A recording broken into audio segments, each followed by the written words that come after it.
This podcast is brought to you by Cash App, the easy way to send, spend, save, and invest with friends. Does everyone in your friends group have a cash tag? That's money. And because Cash App connects you effortlessly with your friends and your finances, I would like to take this moment to shout out all the friends who are on Cash App. Shout out to the friend whose cash tag is learning to bake, and to the one who helped you take your AC out of your window. A big shout out to the friend who owes you $38.42. Shout out to the friend who will only pay you back in Bitcoin, and the one who always suggests theme restaurants. Shout out to the old friend who instilled a fear of manta rays in you that you can't shake. And I'd like to shout out my brother-in-law, who constantly cash apps me the most ridiculous sums of money, $11.42 for a bagel and cream cheese that I bought him. He doesn't need to do that, but he does. Kylie loves this shout out. We also should shout out your new friend who recently started working in real estate and now says location, location, location all the time. Shout out to the friend who withholds repayment until you finally agree that who's the greatest of all time? It's got to be Leo, right? We can do Leo for now. I think Leo works. And to the friend who can't dance. Shout out to the friend who sends GIF reactions entirely too much for anyone's taste, JJ. And to the friend who thinks you're related. And to the friend who drew their cat on their custom cash card. Shout out to you, sir. I am a giffer. Cash App is the easy way for you and all your friends to enjoy sending, spending, saving, investing, splitting, tipping, donating, gifting, or just pressing buttons to look busy, all with the #1 finance app in the App Store. That's money. That's Cash App. Download Cash App from the App Store or Google Play Store today to create your own cash tag. Welcome to The Old Man and the Three with JJ Redick and Tommy Elter, presented by Cash App and brought to you by 342 Productions. This is episode 134, Bones Hyland. Tommy, you're joining me via Zoom. I believe you're on the West Coast right now. It's good to see you so early in the morning. This interview, this conversation with Bones certainly was a lot of fun. Fun is a great way to describe him. There's something that's joyful, playful, entertaining about the way he plays basketball. And there was something very joyful and fun and entertaining about how he approached this conversation. I think there's something fun, joyful, entertaining about the way that he approaches life. And he talks about that a little bit with us, but you guys will see, we didn't do this in person. We did it on a Zoom. He's smiling the entire time. Even when we get to some really, really heavy stuff, he's in such a great, headspace. And it's really kind of inspiring to see. Yeah. We get into the story, but he was involved in a tragic fire when he was in high school. He survived because he jumped out of a second-story window, tore his patellar tendon in the process. He gets into that story. We touch on a bunch of hoop stuff, his background, where he thinks he's excelling, where he thinks he can improve in the NBA. And we had a great conversation about Jokic and what makes him so special. And it was cool to see the vantage point of a teammate and specifically a young guy coming in to be a teammate with someone who was already an MVP. Yeah. Yeah. I don't want to step on the Joker story that you tell on the show, so I think we're going to get to it there. But he's just a fascinating guy. It's a fascinating guy, and Bones seems to understand why us as NBA fans, are so interested in and are so kind of just curious about how he lives his life, so to speak. The good thing about the Old Man of the Three is that we get to have people on our show that we're fascinated by, that we appreciate, that we are fans of. Bones is no different. Our video guy, head of content, I should say. Our guy, Jason Gallagher, is a big Bones fan. So this was a real treat for all of us. Tommy, we were supposed to have a double episode this week. We were going to have two guests. Desmond Bain was going to jump on with us as well for a quick check-in. They announced yesterday that he's got a toe sprain and will be out 2 to 3 weeks. So we let him off the hook. He'll be back soon. Yeah. When he's healthy and back in the lineup. But we're looking forward to catching up with Desmond soon. And we've touched on Desmond a little bit on the show, and I got a chance to talk about Desmond a bunch last week on NBA Countdown prior to the Grizzlies Timberwolves game. And I think he had a solid argument for most improved player last year. And I think he has another solid argument for most improved player this year. Right now, he's tied for the 4th best odds in the most improved player market on DraftKings. And he's sort of bunched together when we talk about odds. He's sort of bunched together with our guy Tyrese Halliburton, Lauri Markkanen, and Tyrese Maxey. And when I look at those 4 guys specifically, like those are all young guys that are making jumps in their career. And Maxey, his counting numbers are great. The volume is up. The efficiency numbers are down. But when you look at Desmond Bane, Lauri Markkanen, and Tyrese Halliburton, their volume and efficiency has increased. And specifically with Bane, the really surprising thing to me is his playmaking ability, Tommy. He's averaging a career high in assists, 4.7 assists per game. That's a big leap to me. Do you want to talk about the front runner on DraftKings right now for this award? Of course, but then I'm going to just get into a rant here. And my rant is that the most improved player needs to have some sort of criteria. We need criteria for the voters. And look, last year, so there's precedent. Shai Gilgeous-Alexander is the front runner right now for most improved player. He's got odds of plus 170. Ja Morant set a precedent, I think, last year where you have a guy that was already a star that took a leap into all-star, all-NBA level territory. Shai is doing that this season, and we should acknowledge that and appreciate that. Historically, to me, the most improved player was always someone who obviously made improvement in their game and took a step forward. But generally speaking, it was a younger player, or a veteran player that all of a sudden got in the right system and made a big leap. And I don't know, there's something about someone who's already a star making a jump where I think if I look at Bane, Markkanen, Halliburton, these guys weren't stars prior to the season. They were really good players, and now all of a sudden they've taken a jump. But this is my question. We talked about this with Tyrese a little bit last week, but speaking of precedent, the only guy in the last 10 years who's won this award who hasn't made the playoffs is Brandon Ingram in 1920. But for the most part, it's the person who wins this award is on a good team. They don't need to be a championship team. They're on a good team. Shai's been incredible. I don't think the Thunder are making the playoffs. I'm not sure the Thunder think they're making the playoffs. And so at what point, does, even if he puts up 31, 32 a game, if this is a team that is, 4th in the lottery, does that not make a difference? I think it will weigh on voters. And again, betting odds and the people that actually vote on these awards are 2 very different things.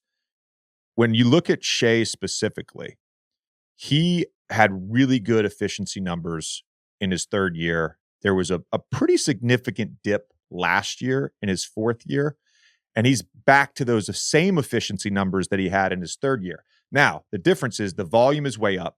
He's decided to take less threes.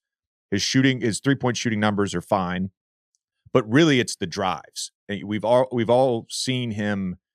He's a master at his craft with his footwork and his shot fakes and his change of pace. He can get to the rim and create good offense at will, but he's been doing that for 3 years. And I'm not saying if he ends up averaging 32, 6, and 5 for the season and the Suns or the Thunder are 4th in the lottery, I'm not saying he doesn't deserve the award, but by my definition of what the criteria should be, I think it's more about players making a big jump rather than a player all of a sudden getting more volume, if that makes sense. By the way, Tommy, I agree with you to an extent on the most improved player. I don't necessarily think that that voters take into account winning with most improved player. I do think they take into account with the 6th man of the year. And that's where I'm like hesitant. Like I'm looking at the odds right now for Bones Hyland. He's at plus 3,500 for 6th man of the year. And we talk about how terrible his 2-point shooting has been, but the guy's shooting 50% from 3 on 6 attempts a game. His splits when he's with Jokic on the court are great, just like they were in his rookie year. The problem for him, I think, is that team craters when Jokic is off the floor. Jokic's on-off rating the last 2 seasons has been insane. And so I think he'll get hurt there. And this is where the odds on favorite Russell Westbrook right now, he's at plus 120 on DraftKings Sportsbook. he's been spectacular off the bench. 9 games, 18 points a game, 8 assists, 5 rebounds, 45% from the field, 41% from 3. He's been so good. The Lakers suck. They're 3-10. They got the third worst record in the NBA. I don't, outside of some spectacular trade, I don't know how all of a sudden they become a play-in team. How could you best? We both love Russell. We both have, praised him this year, even with all the craziness. How can you give him this award? If they right now the Pelicans with the Lakers pick would be picking first in the NBA draft based on the lottery odds. How could you possibly give him this award? How can you give anyone on that team an award like this based off of their start? That's a good question right there. That's a good question. Can I give you a sleeper on this 6-man? Yeah, I want to hear your sleeper. I mean, it's our boy, so we're very biased. Kevin Love at plus 4,000 on this list feels like somebody that should be significantly higher based off both his shooting numbers this year and also how that team is. And I know I always harp about them. I'm the Cavs fan all of a sudden, but looking at this list, if we go down the list, this is a guy that has been, and he almost won last year. I think he was second or third in voting last year, but he's only continued just sort of reinventing himself off the bench. Yeah, I didn't realize that you, as a Chicago sports fan, would all of a sudden become a Cleveland homer. It's a shocking turn of events for me. It really is. It's a shocking. We do turn one of podcast. Events. We do one podcast in Cleveland, and all of a sudden, I do think, though, Tommy, that the 6th man of the year, if you play on a playoff team and there is considerable measurement of impact to winning, I do think that has an influence on voting, which is one of the reasons Jordan Poole right now at plus 300, he's got the most money bet on him, the most percentage of bets on Jordan Poole. There's 2 things to think about with Jordan Poole right here. Number one, I think there's a chance he moves into the starting lineup at some point. Clay, has not looked great physically. I think eventually there is that regression to the mean, and he ends up shooting close to 40%, and his numbers go up. But there's a chance he could move into the starting lineup. I know there's some Warriors Twitter fans that are pining for that. But really, for me, he doesn't have an impact on winning right now. He hasn't had an impact, I should say. He hasn't had an impact on winning right now. Their bench units have been really bad. When he's in with the starters, it's not particularly great either. He's a -9 net rating overall per 100 possessions. I have trouble voting for a guy like that. The guy to me right now, he's been out of the lineup, but the guy to me right now is Malcolm Brogdon, who's been really solid. He's got the highest usage percentage of his career, the highest player efficiency rating of his career, and they're the number 1 team in the East. And he has fit seamlessly with that team, adjusting to newer role, coming off the bench. So I think if there's a chance for Brogdon there, and again, if you're willing to take a flyer on plus 1,200 odds, that's a pretty damn good bet. As always, see the show notes for details. We've got potentially, I don't want to jinx this, Tommy, we've got potentially an all-timer next week, so please pay attention to our social channels. Our plan is to release something a couple days before Thanksgiving. God willing, please let it happen. Please let it happen. Let's get to our conversation. All right, let's welcome in Bones. Bones, thank you so much for doing this, man. It's a real pleasure. Everyone here on our team, Tommy, Jason, Kylie, we're all big fans of you. So this is a real treat for us to have you on the show. Joe, man, it's a pleasure just to be here, just to know, the amazing career that you had. So just to be a guest on this show, man, is everything to me. That's awesome. Well, like I said, we appreciate it, man. And I got to get something out of the way. Tommy's going to be mad that I bring this up, but I bring this up every time that we have a guest that has the same commonality that I have. And we have something in common, you and I, besides basketball. And that is that, I'm a retired rapper, but we are both rappers, essentially. Well, you got to show me a little couple bars if you're a rapper, Jason. So, who else in the league, bars wise, do you respect? I respect everybody. Bars. This is my little brother. Hey. Back up, man. Hey, what's up? Damian Lillard. I think James Wiseman actually raps as well too. So it's a lot of guys who I didn't know rap. So it's fun to see everybody have a different outlet in a space where they actually be comfortable and be themselves. I want to give a shout out to Brandon Bass. Brandon Bass was my teammate for a couple years in Orlando. Yeah. He was also a rapper, and he made an amazing music video at his house in Orlando. I encourage everyone. It's got to be on YouTube somewhere. I'll try to tweet out a link, but it's awesome. So we know like the nickname, right? Bones, Yeah. Busy Bones, and why that is. I believe it's due to your slender build. Yeah. But when did people start calling you that? How did that sort of come about? It happened, when I was a little kid. One of my friends, a close friend of mine, actually came up with the name for me. And I was actually born in North Carolina, Salisbury, North Carolina. So I moved to Wilmington, Delaware. And I was new coming around, and a lot of people didn't have a nickname for me. So I was a new kid in town, a new kid, of a friend group. So I was going around them, and they didn't have no name for me. And one of the coaches, he called me Carolina. And they like, we like that name for you, but we want our own name for you. So they just came out of nowhere and just called me Bones. And I'm like, man, like that fit me so perfect. And I'm like, yeah, I'm going to stick with this. And another close friend of mine, he came up with the name Busy, and just put 2 and 2 together. And it just stuck with me ever since. I had his name since I was like 7, 8 years old. So it stuck with me ever since. That's your rap. That's your rap name as well, Busy Bones. Yeah, Busy. Yeah. Mine Busy can stand for so much. So mine was J Red. Mine was J Red. So very easy to make that jump. Yeah. Busy. I was going to ask about the Wilmington basketball scene in general. Like, what was it like? What was it like competition wise? Man, it was really rough. I remember, and I used to tell all my friends, and the older guys, when they asked me about the same thing, it was so hard to get on the floor and on the court. I would go to the gym, and I would have a basketball going to the gym, and I will get off of school, go to the gym, and I'm just like really seeing and watching everybody play, and it's like you got to wait your turn. And that was really something when I was coming up. Like, you had to wait your turn. You couldn't get on the floor if you was a certain age. It was always the older guys. Like, it was like I feel like it was a respect thing. You had to respect the older guys playing ahead of you, and I had no problem with that because I was just learning and just taking it all in. But for me, it was tough, man, because I just wanted to get out there and play. And I'm a very competitive kid, but just that aspect of not getting out there and being told, nah, you can't play, you can't get on the floor with us, you're not ready yet.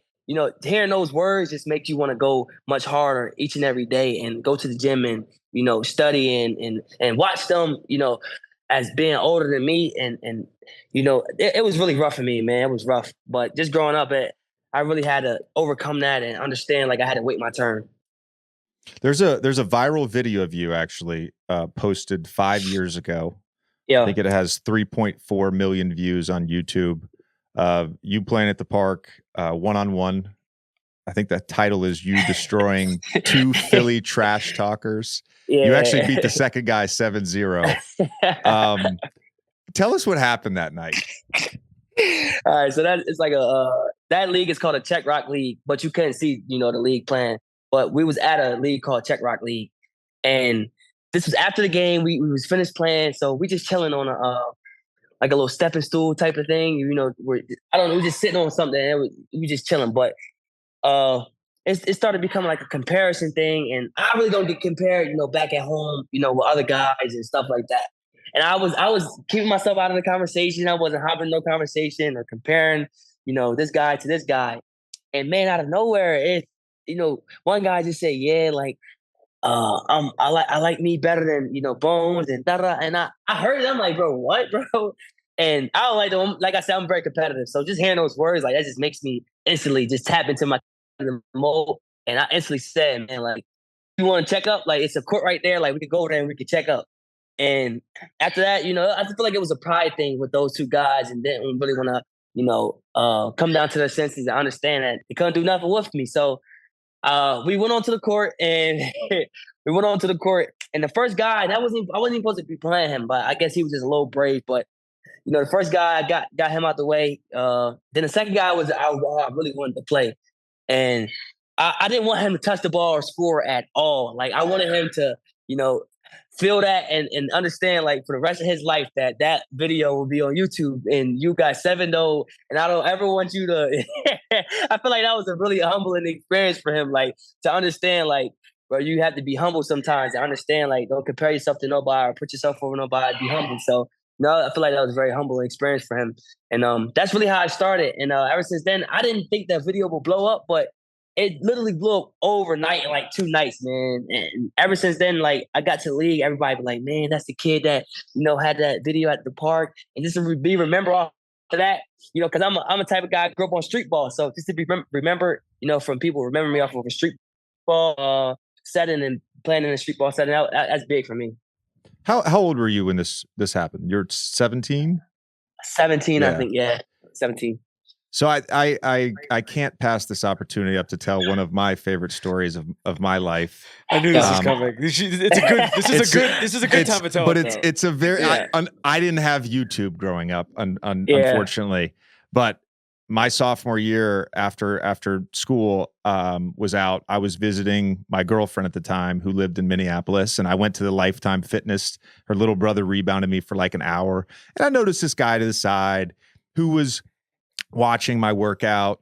And so I get done and he comes over to me and he's like, hey, I know you can shoot, but I don't think you can take me off the dribble. And I was like, all right, bet. Let's go. Let's play one-on-one. And it was the same mindset that you had. I was like, this motherfucker's not going to get the ball. And I beat him 11-0. And I think it's important. Like, I was having this discussion with a dad the other day at my son's game. I think it's important for every hooper who's not going to make the NBA to have that moment where you're like, oh, these guys are on a different level than me. Exactly, for sure. That was my approach when they was, comparing me. Like, bro, we are nowhere near on the same level. Like, and I'm very humble. So I'm like, man, just to keep hearing this in the back of my mind and back of my ear, I'm like, bro, it's no way they keep saying and comparing me to them or they're nowhere near as good as me. I don't even say like how good I am, but like, as I put in so much time and work, I'm not finna let you say that you're better than me in any way, shape, or form. Like, but I just feel like, that was a very like humble experience for them to understand. Like, it's definitely levels to certain things, and like certain people just got to be humble, literally. Do you feel like people after that happened, whether or not the video going viral or not? Do you feel like people stop testing you? Yeah. Honestly, I feel like because that's something that's very I'm remembered on. Like, they just go back to that video and like, man, that kid's a dog. Like, that kid is this, the kid is this. So it's like, I feel like that's something that a lot of people go to that video and be like, man, like, that's not a kid that you really want to, tick off or, get started. So just to be remembered off of that video, man, it's legendary. So you're growing up in Wilmington, Delaware. You have you have an unbelievable shot. Obviously, your shooting form I love, and I want to get into your shooting form a little bit later. Thank you. But there's like a herky jerkiness to your game. There's some sauce to your game as well as the shooting. Who were your sort of influences? Who were the guys that you attempted at least to model your game after growing up? I might laugh at this, but hot sauce, man. Hot sauce was number one. Number one. I used to get home, off the school bus, right after school, man, like 4:30 p.m. I used to get off of school and I used to go right to my house. I used to eat a bowl of cereal and I used to turn on hot sauce highlights. And I used to eat my cereal and watch the highlights. And right after I was done eating the cereal, I would put the phone up on something, grab the basketball, go in my mirror and do all of his moves. And then boom, right after that, I'm done. I'll go to the gym and just like practice all his moves, man. That guy is like really an icon to me. That's somebody I really like, was modeling my game after growing up and that I really watched. And that's really the only guy I say like, man, I really watched him every single day and really wanted to be like. That was not the answer I was expecting. Have you had a coach at any level, whether it was high school, college, Michael Malone? Have you ever had a coach tell you to dial back the street ball? Nah, man, not at all. Like, they really like love it. Like, it's like they like in high school, my coach would say, just be busy, like get busy. And then as soon as I got to the league, in college it was the same thing. But like as soon as I got to the league, I'm thinking like, okay, like, maybe, they want to set back on things like a little bit of the street ball, like not too much, but like as a coach, like you want your players to be comfortable and be themselves. This is what you drafted them for. Like you don't want them to change. So the first thing my coach told me, like, I'm in love with your game. Like, just go out there and be busy. Like, there's no pressure. Don't change. Don't do nothing. Like, go out there and be yourself. And hearing that from a head coach, like, it's like, man, like, it gives you all the confidence in the world because it's like, man, like, I put so much time and dedication to my game. You don't want to hear those words. It's like, a coach telling you how to play or how to do this or how to do that. He's just telling you go out there, be yourself, and be comfortable. It's nothing to worry about, and that's literally the words like what Coach Malone tells me. With the Nuggets, I'm like, man, that's dope. I was reading an interview you gave a couple weeks ago where you're talking about Iverson. Yeah. And just, his impact, just watching him going up into that. Is there something that you just, as you're coming into your own basketball wise, you took from him from just a swagger standpoint? Yeah, of course, growing up, everybody watched AI. Everybody took, pages out of his book and wanted to be like AI. The famous crossover that, he brought into the league, and just the stamp that he had on the basketball worldwide. So that's really something that I took from AI as far as his swagger and just being himself and coming into the league and not allowing somebody else to tell him how to be and what to do. And, the way he dressed, everything was just himself and just unique. And I feel like he gave hoopers that confidence and that wanted to be, just be yourself. You don't have to be like nobody else. Like, make people adjust to you. You don't have to adjust to nobody else. Like, I feel like that he allowed, a lot of hoopers to have that and confidence. He installed a lot of confidence in a lot of hoopers with that. I totally agree with you on this. I think his impact goes beyond just what he did on the court, stats, winning.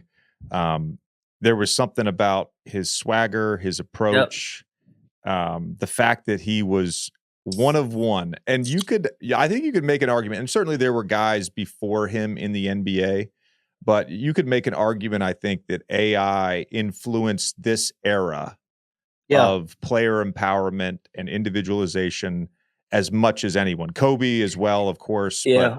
But Kobe was a little more polished, a little more buttoned up.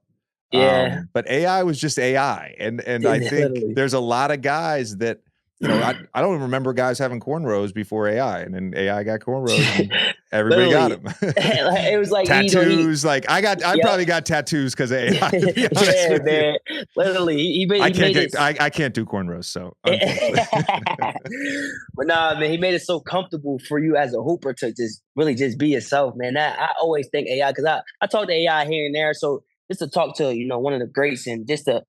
Man, just to have a conversation with him, like, man, it's AI, bro. Like, this is definitely crazy. But I always give AI his flowers just on that standpoint, man. Like, you set the foundation for hoopers like myself, coming from like almost a similar background as him, and so it's just definitely it's been just a blessing just to be able to be in contact with AI and pick his brain and understand, like, man, like, you really set a foundation for young hoopers like myself.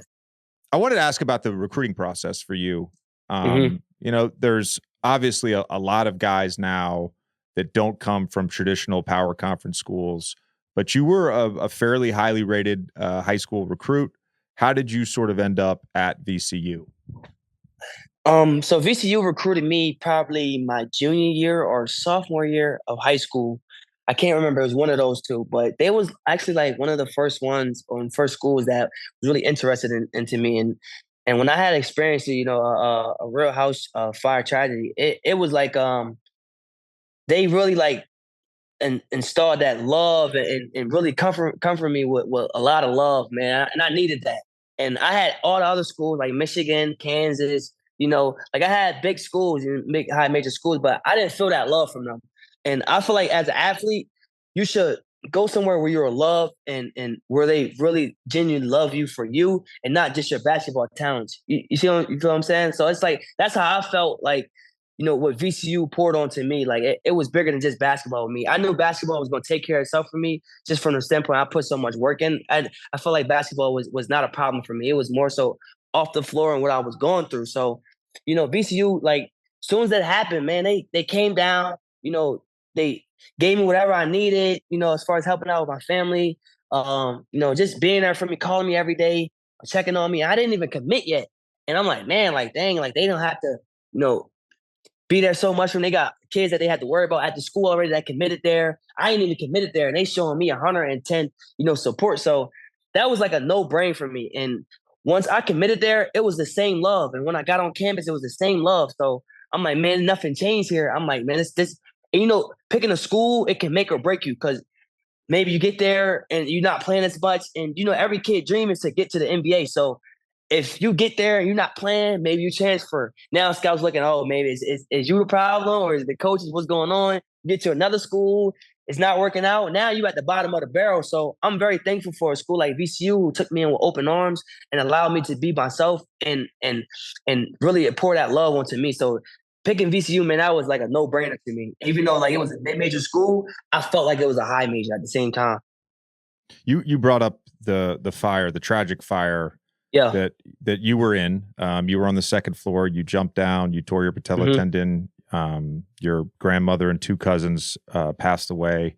Yeah. And at this point in your life, I know you sort of brought up VCU being your support system. At this point in your life, what was your support system locally, day to day, when that happened? Oh man, everybody. I felt like the world was so in tune with me and wanted to, help me get back on my feet and just be there for me. Cause like I said, I'm a very humble kid. I'm loved by many.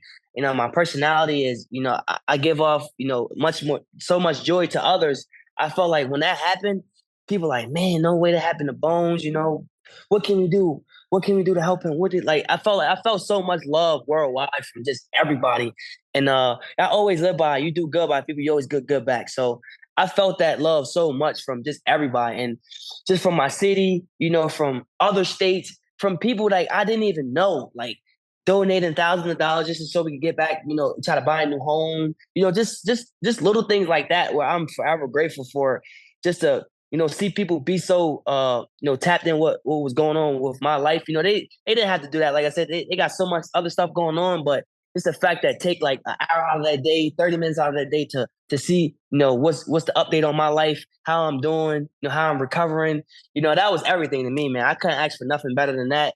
I was at the bottom of the barrel, man. I felt like I was at the bottom of the world, man. It was a dark place for me. So just to be loved, from my high school to the college coaches to my hometown to old teachers to teachers I had in first grade, second grade, like everybody was just reaching out and wanted to see what was going on with Bones. So that was the biggest moment for me, man. Like in my life that I felt really, really like, dang, man, like people really are interested in and just love me, for who I am. So that was big for me. One of the observations I've had as an outsider, I have been your teammate. You've been in the league 2 years. I'm not Yeah. particularly close with anybody on the Nuggets, so I'm not getting info on you day to Yeah, day. yeah. But as an outsider, one of my observations has always been that you play and act with an infectious joy and Yeah. spirit. There's an energy and enthusiasm. You see that with your teammates. You see that in how you play. You certainly see that in your interactions with the home team fans in Denver. And it sounds like, because one of my questions was going to be, how does that tragedy not break that spirit? How does that tragedy not break that joy? And so it really was your community sort of uplifting you and supporting you in that moment.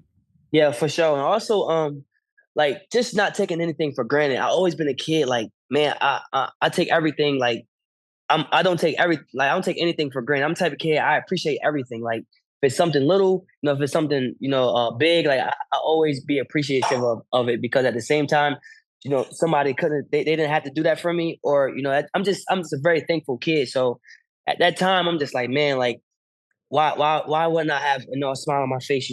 I literally saw death before my eyes. Like I couldn't have been here. I survived through a God miracle. So like man, like just to be on that court and I really want to when I play, I play with so much joy because I want the next person to if they're going through something, I want them to think like man, like somebody else been through worse, or if they're going through something, I can just look at Bones Hyland like man, like that kid been through so much and he just smiling out here playing with so much joy and he's just happy and he just just being himself regardless of what he's been through because at the end of the day somebody else's situation is always worse than yours. So I'm just forever grateful just to be here and be able to play the sport that I love because at the same time the doctors told me I would have never be able to play basketball again. So I'm just very grateful and I don't take these moments at all for granted.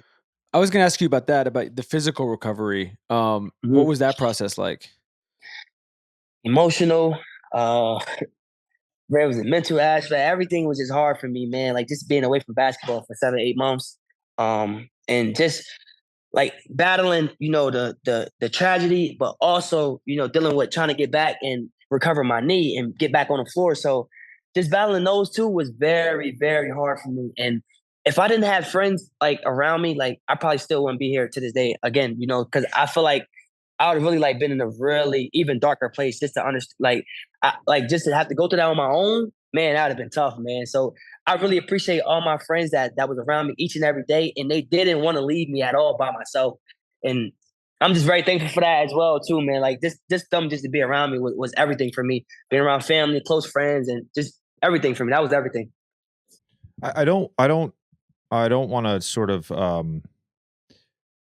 go down this road of bringing up really dark feelings with you, and I apologize for asking this question, but when I hear this story, one of the remarkable things about this story is that decision to jump out of a second story window. I think if I read correctly, I think you landed on a stairwell, and that's how you tore your patella tendon. Like in that moment, what's going through your brain? Just everything, man. When I first tried to peek out the window, when everything was going down, and I probably had like a couple more seconds before it was time for me. I felt like I told somebody out there, Key, come save me. And they said, we need you. Like, you're our last hope. Like, we need you, Busy. Like, we need you to jump. Like, you really are our last hope. So I'm like, man, those words meant everything to me. Like, wow, like my city is really dependent on me to make it and really set the foundation for, a small city that just gets overlooked a lot. And there's nobody who comes out of here and, represents Wilmington, Delaware as it should be rep. So I'm like, man, dog, I really had to, just jump, and do something that I really don't want to do, face my fears. So, man, just jumping out and doing that, I'm like, man, like that made me even more brave as a person, like I'm not scared of anything. Like I go out and play with so much like fierce and an attitude, and like you can just see like, man, that kid been through some real stuff. So it's like that's just my approach to everything, man. Like I'm just just hearing those words from the dude, like we need you. That was everything to me. Like that was another reason why I jumped out too. I mean, it's incredible, and sorry for your loss, and I don't even know where to go from here. To be honest with you, it's true. It truly is one of the most remarkable stories that I've ever heard about an NBA player, and it really anyone. And you're still in touch. You're still in touch with the firefighters, right? Because you had them out to a game last year. Yeah, I get so teary eyed when I see the firefighters. Like when I went back to Philadelphia, and I seen them. Like when I went back to the locker room, like this was before the game. Like I bawled my eyes out, and I'm like, man, like they really came and tried to rescue my family, and they rescued my baby brother, from my grandmother covering them. So that when I seen them, like man, like they really got there so fast, and wanted to take just do something that a lot of firefighters have to go through, and try to go in there and make sure try to survive. I mean, try to rescue a lot of humans. So that was big for me, man. Just to see firefighters at the game, and like I said, I just got teary eyed before the game. I just really got teary eyed, man. I couldn't take it in, and it was a very emotional moment for me. You don't ride an elevator for the music or pick an airline for the movies. So when it comes to audio entertainment, it makes sense to choose Audible. It's the home for stories told by the biggest stars like Ethan Hawke, Kerry Washington, and Kevin Hart. Let your imagination soar with audiobooks, podcasts, and originals. You know what I love most about Audible? No matter where I am, my imagination can run wild with an action-adventure story, the journey to your best self, the spider web of true crimes, and discover new worlds, old worlds, and how to make a better world. Audible is the home of storytelling with all your audio entertainment in one app. Find the best of what you love or something new to discover. Audible has an incredible selection of audiobooks across every genre, from bestsellers and new releases to celebrity memoirs, mysteries, and thrillers. motivation, wellness, business, and more. As an Audible member, you can choose one title a month to keep from their entire catalog, including the latest bestsellers and new releases. Members also get full access to a growing selection of included audiobooks, Audible originals, and podcasts. You can download or stream our included titles all you want. Right now, I'm currently listening to The Persuaders on Audible. Let Audible help you discover new ways to laugh, be inspired, or be entertained. New members can try it free for 30 days. Visit audible.com/oldman or text oldman to 500-500. That's audible.com/oldman or text oldman to 500-500 to try Audible free for 30 days. Audible.com/oldman. The NBA action is just getting started, and so are the incredible offers at DraftKings Sportsbook, an official sports betting partner of the NBA. New customers can make any $5 NBA pregame moneyline bet and get $200 in free bets if your team wins. And get this. Right now, everyone can earn up to 100% boost with DraftKings stepped-up same-game parlays. Go to the DraftKings Sportsbook app, place a same-game parlay, and combine multiple bets like which team will win, total rebounds, total points scored, and more. We've been having a lot of fun here at the Old Men of Three with same-game parlays. The app is super easy to use. It's super easy to build out your same-game parlays. And last week, when we made our announcement about our partnership with DraftKings, they gave us a 100 boost on a Klay Thompson, Steph Curry, 7 threes or more. And that hit, Tommy. That hit. With payouts bigger than ever, DraftKings Sportsbook is where I go to bet on the NBA. Download the DraftKings Sportsbook app now. Use promo code JJ. Make any $5 bet this week and get $200 in free bets if your team wins. Only at DraftKings Sportsbook with promo code JJ. Minimum age and eligibility restrictions apply. See show notes for details. So your sophomore year, your conference player of the year, but again, a non-power conference. What sort of made you confident that it was the right time to leave and declare for the draft? I was in the right mental state. I felt good about myself. I put so much work in during the season. You know, going back at night every single night, I had a routine of going back to the gym and working on my craft. In the morning before practice, you know, I'm going and working out. Before practice, I'm working out. After practice, so I'm literally like perfecting my craft and trying to perfect my, like, you know, everything that I'm trying to, you know, accomplish. So I felt like I was so comfortable with myself and with my game. I'm like, man, like this is a no-brainer for me. Like coming off of averaging 20, you know, and I think 4 or something like that. And just being a really prolific scorer and a dominant player, you know, in the A-10 conference, I felt like I put my blueprint on, you know, VCU and I really let people know worldwide, like I'm ready for this next step. And I had no doubt in my mind that I was ready. Like I'm not the type of kid that, you know, I'm one foot in and 1 foot out. Like I see a lot of kids, like when they go into the draft, like they 1 foot in and 1 foot out. I'm like, bro, you can't do that at anything in life. Like you will not accomplish anything in life like doing that. And I'm like, man, I'm 2 feet in. Like they asked me, am I testing the waters? I'm like, I took that as disrespect. I'm like, testing the waters. I'm not testing no waters. Like I'm ready, you know, for the league. I'm ready, literally.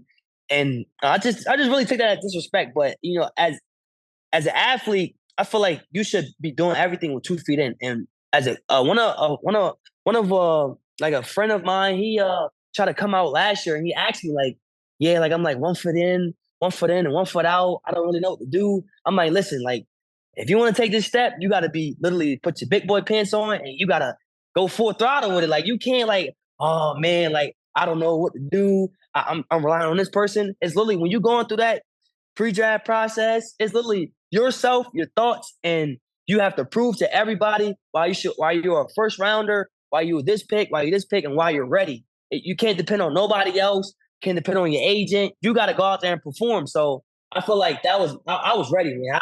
I had no doubt in my mind. I wanted to prove to the world that I was ready, and I took everything full throttle. Did you know before draft night that the Nuggets was a possibility? Nah, man, it's crazy because it's literally 2 weeks before I was supposed to come out here for a draft workout, and I told him no. I had rolled my ankle in the Lakers workout, and I'm like, man, I rolled my ankle. Like I ain't going to Denver, and the Lakers was the 22nd pick, and my range was like 15 to like 20, 23 or something like that. And I'm like, yeah, man, like it's over for Denver. Like I ain't going out there. and the Clippers told my agent that they was going to pick me, and I forget what pick they was. I think the Lakers were 20. Well, I don't know, but the Clippers was a high pick though, and they told me they was going to take me. So I'm like, yeah, I'm going to the Clippers. Man, it's over with. I ain't going to Denver. I'm not going out to work out. But man, as soon as that night came, I'm like, whoa, this is crazy, bro. There's no way. So No way. So what was going through your mind like on draft night? A lot of emotions, and I didn't have no doubt in my mind that I wasn't going to be drafted. I knew I was going to get drafted in the first round. I was just like, when will my name be called? But I knew I was the first rounder though. But it was so much emotions on draft night. That was one of the best, moments of my life. Just to have all close friends, family there. And when I got my name called, I just instantly hugged my mom and we just dropped and just cried. And just from everything that we've been through in our lifetimes, like, man, like it's one of those moments, like just feels so surreal. And like, it's really hard to put it in words because I still had these flashbacks, hugging my mom and just dropping and just in tears before we got up to celebrate. I'm like, man, like we did it, like, through everything, like literally been through, hell and back. So it's like, man, this is a surreal moment for me. Lakers had the 22nd pick. Clippers had the 25th pick. They traded Quentin Grimes to New York. Yeah. So you get to Denver. What are your first impressions of Nikola Jokic? He's one of I didn't like.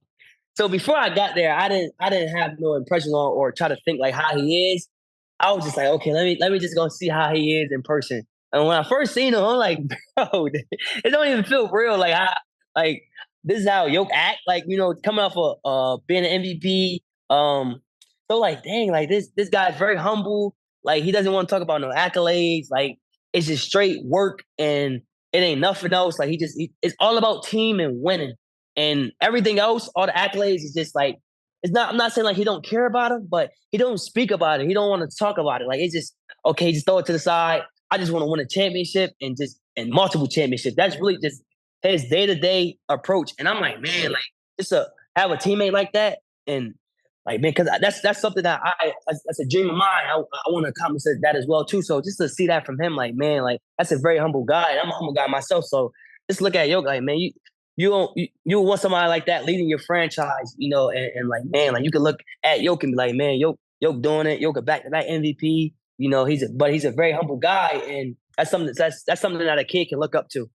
Yeah, I would argue that he is, Tommy, the most unassuming NBA superstar potentially of all time. Like I would probably throw Tim Duncan in that as well.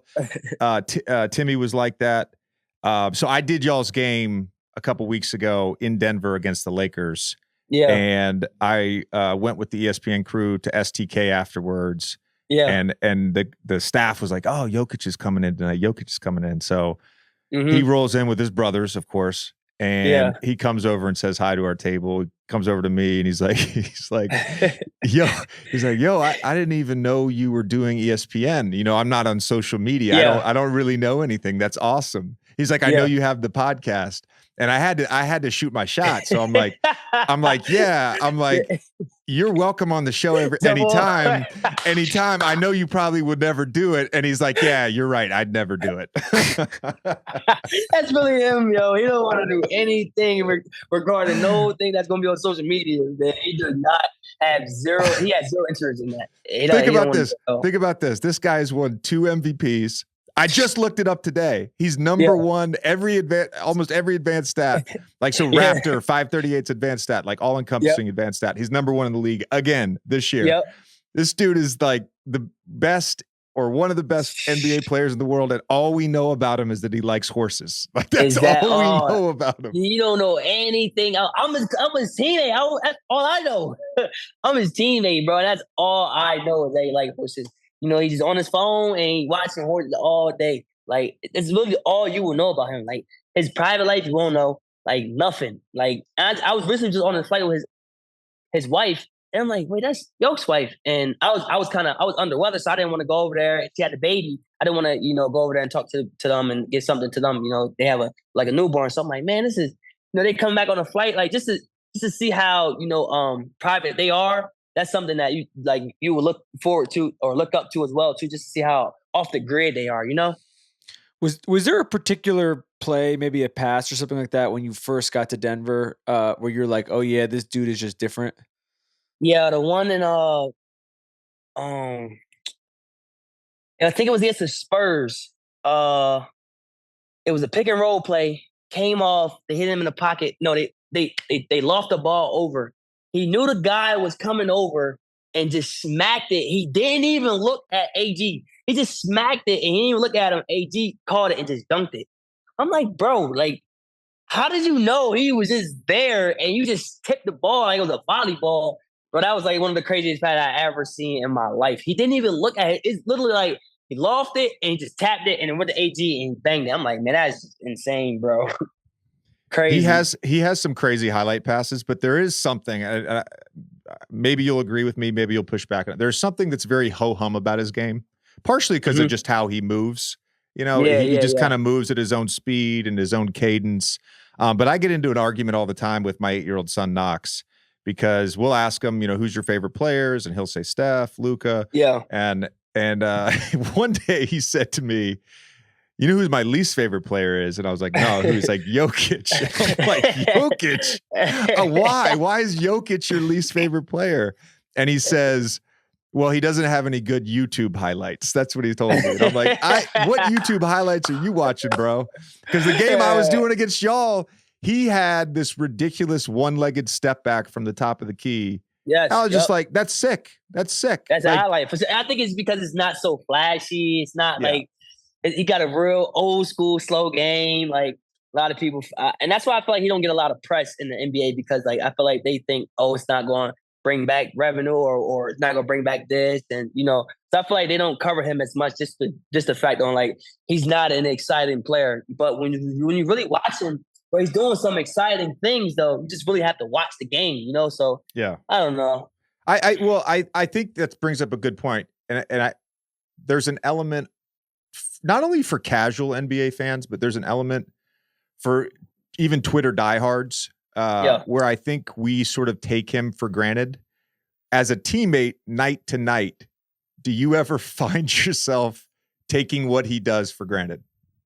Nah, not at all. Like I take pages out of his book as far as routine and trying to like because last year I was struggling as far as like trying to figure out a routine and understand like this is a long season. You have to have a routine in the NBA. You just can't just go with the flow and try to like figure it out on the way. That you will get lost in the sauce. And I was finding myself lost for like 5-6 games. I'm like, man, like I got to figure out a routine. And one game after one game, I'm like, man, like I just literally just watched Yoke and I'm like, man, let me see what he does. So he just did his whole routine, whether it's a win or a loss. I'm like, man, like that's really allowing him to, prevent poor performance, whether we lose or we win. Like he's literally preventing poor performance due to a routine and following that routine every day and being disciplined to and understanding like, man, like I have to do this routine to, prevent injury or prevent this, prevent that. So I follow his routine, not like follow his, but like I follow like, man, I got to get my own routine and figure out what works for me. And I found it and I'm like, man, I start to see my game just elevate and rise. So that's something that I definitely took a page out of your book for sure. Speaking of taking it for granted, and JJ, I'm curious your opinion on this too, just for the fans listening, as a shooter who plays with them, as a shooter's play with a lot of good passing bigs, can you explain how his game optimizes the skill set of shooters in a particular way? Because I do feel like it's something you guys in particular might notice rather than sort of people who are not taking advantage of it as much.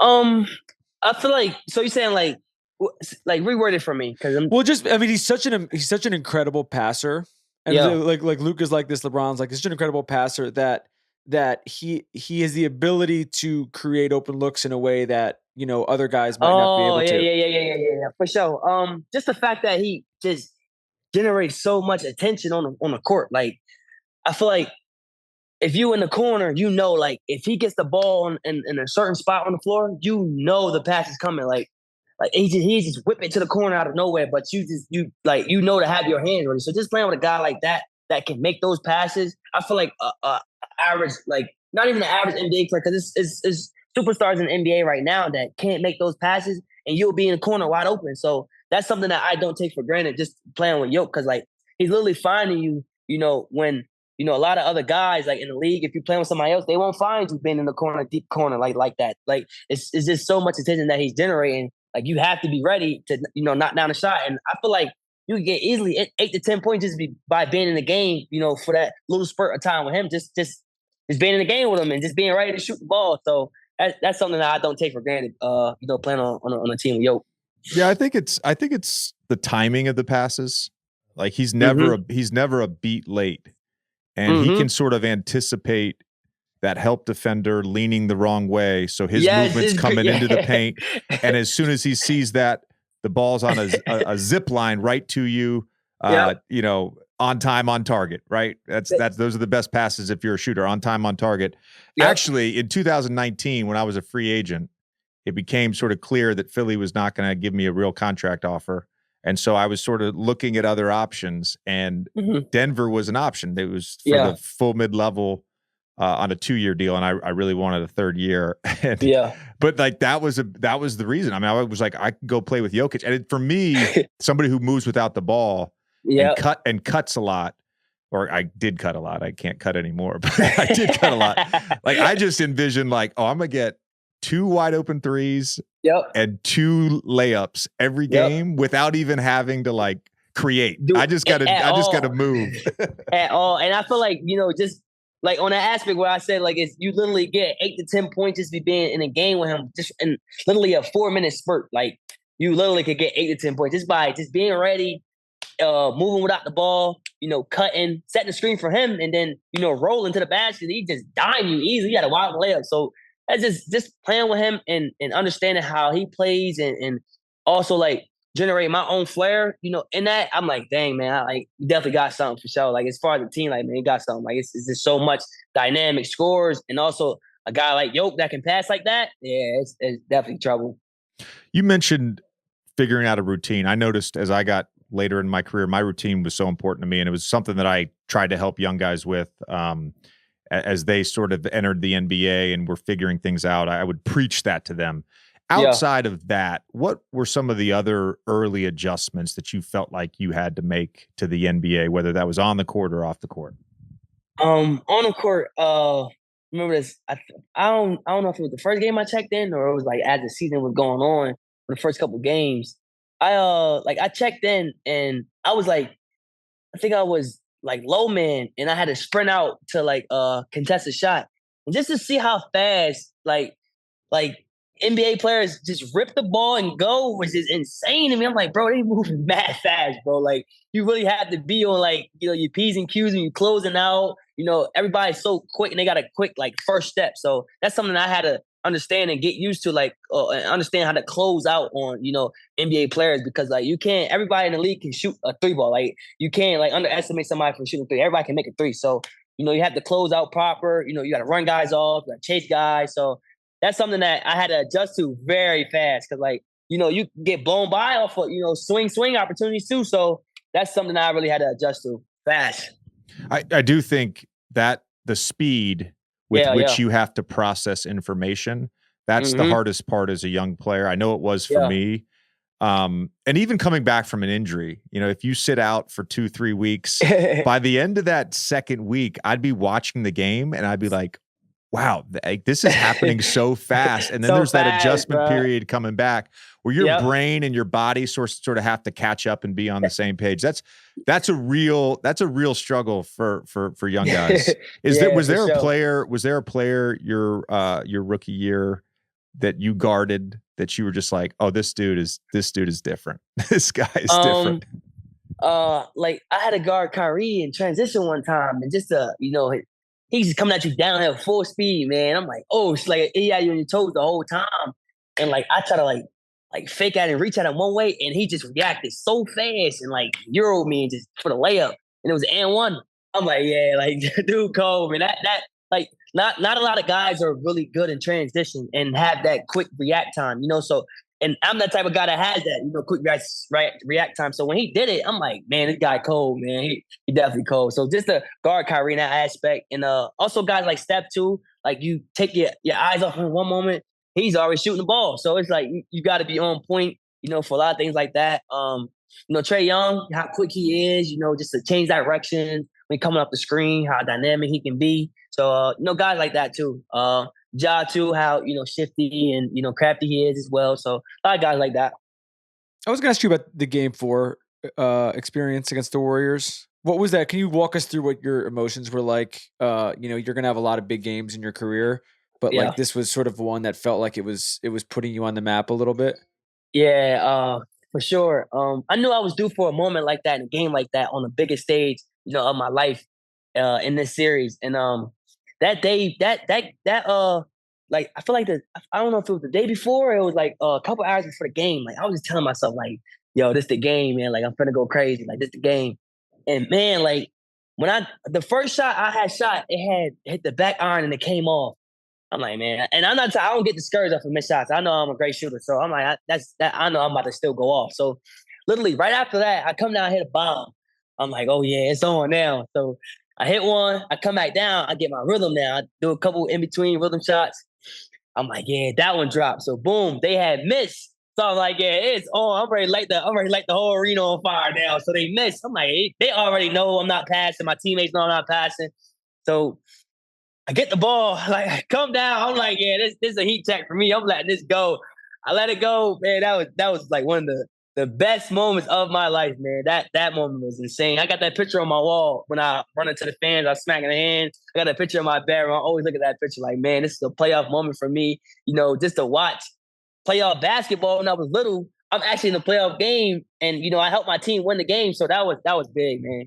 Did you notice a difference between if you did, what was that difference? The difference between regular season NBA versus playoff NBA. And again, you guys played the eventual champions, so it was a hard task.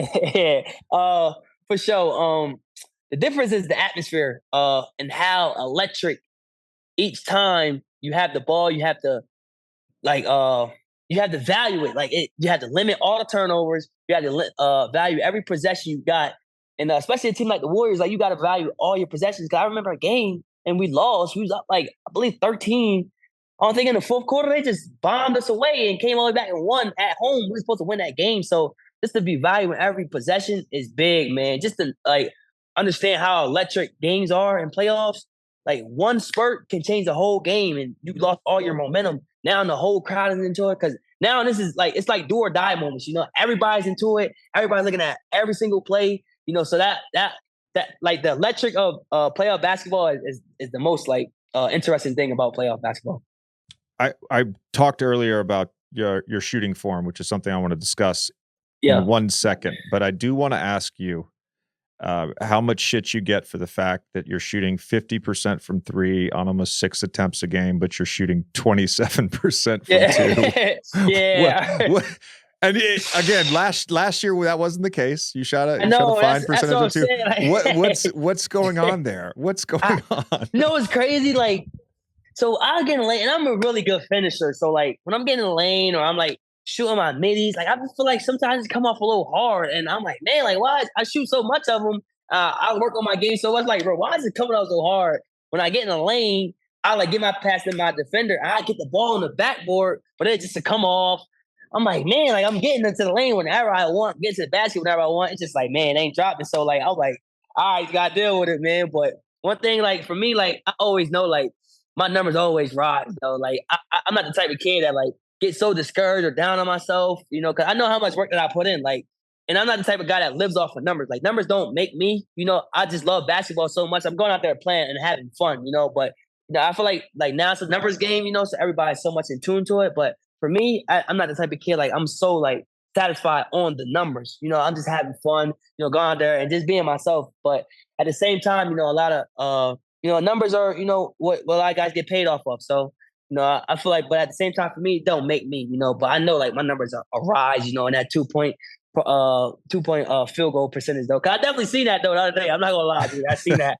I'm like, dang, bro, it's that low? I'm shooting that low of 2-point percentage. No way. Well, yeah, that'll go up though. Just 4 games in a row, you 6 for 10 from the field, that'll just skyrocket. It's easy, but.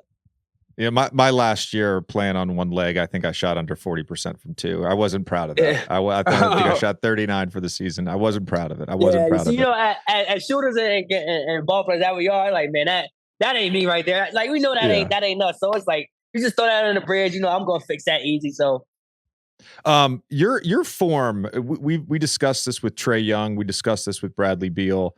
And you're one of the guys that fits into the camp of having a lower release, and by and large, especially from 3, you shoot on the way up.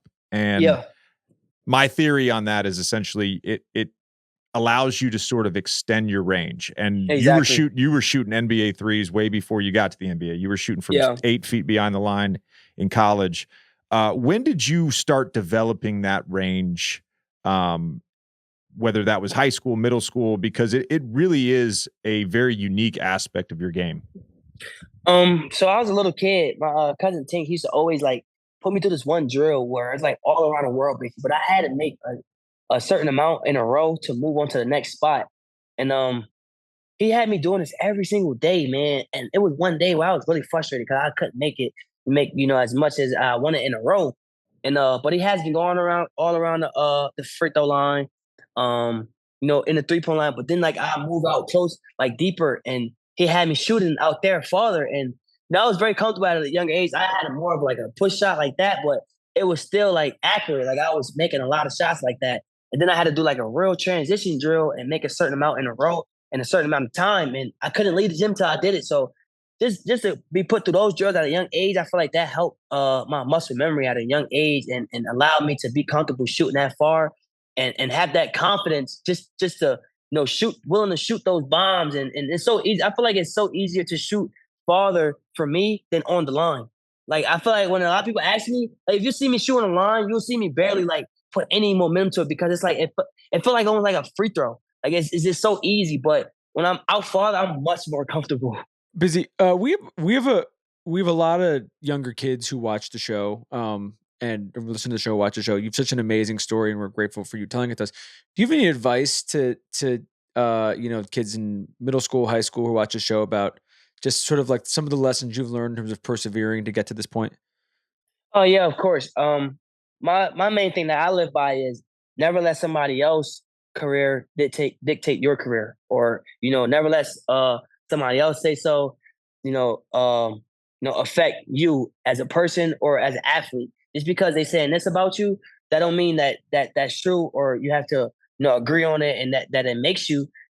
Everybody's their own person. You don't have to. I'm not saying you don't listen to nobody else, but when somebody's trying to BS you and just trying to get over on you or tell you the false information. And as athletes in this world, when you're trying to make it to the highest level, you have to have a tunnel vision. Like you just can't allow anybody to come in your ear and tell you this and tell you this and tell you that. You got to know yourself. You got to be comfortable with yourself and understand like.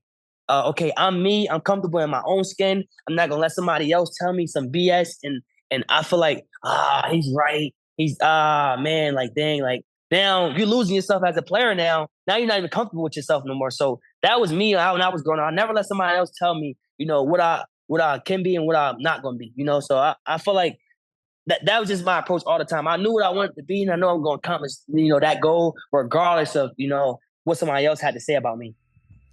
That's great advice, and you've been a great guest. You're welcome back anytime, by the way. Sure. We'll have you on the show whenever you want. You. We appreciate it, bro. Thank you.